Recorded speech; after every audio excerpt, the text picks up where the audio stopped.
No longer a free man, the mayor of Dakar left the courthouse away from the cameras under police custody and headed to prison. His supporters are in shock, some crying, others chanting, "Free Khalifa." Just hours before he entered the tribunal surrounded by his supporters, chanting, "Khalifa president."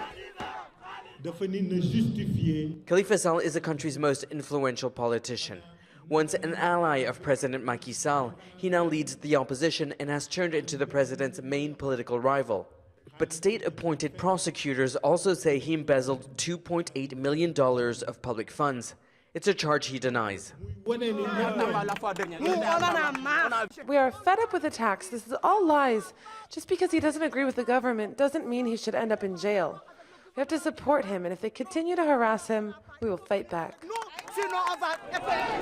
Riot police have deployed, fearing the public's reaction to the judge's decision to detain him. Rarely do the powerful end up in court, and so this has attracted the country's attention. The Special Anti-Corruption Court has sentenced only political rivals to the president, like Karim Wad. He has since been released and lives in exile. At a press conference, human rights lawyers called for more whistleblowers to denounce what they describe as rampant corruption in West Africa. Not just in politics, also in business. Still, Amnesty International says a more independent judiciary is needed to tackle the problem. We have to address this structural problem. The prosecutor depends directly from the Minister of Justice, and the minister depends directly from the President of the Republic. It is very difficult. The problem is how to get a prosecutor that is very independent. The opposition says the court is biased and is being used by the president to clamp down on opponents.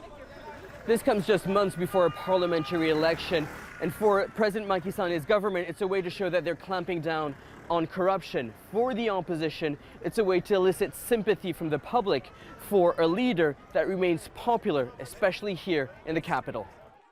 Dakar's mayor may be in jail in his own town, but this is not the end of Khalifah Sall's political career. Despite the corruption charges, the opposition sees him as a leader and regard this moment as a tipping point. They say they are more determined than ever to mount a unified front against Macky Sall's party, a fight they'll take to the upcoming parliamentary elections. Nicolas, Haque, Al Jazeera, Dakar.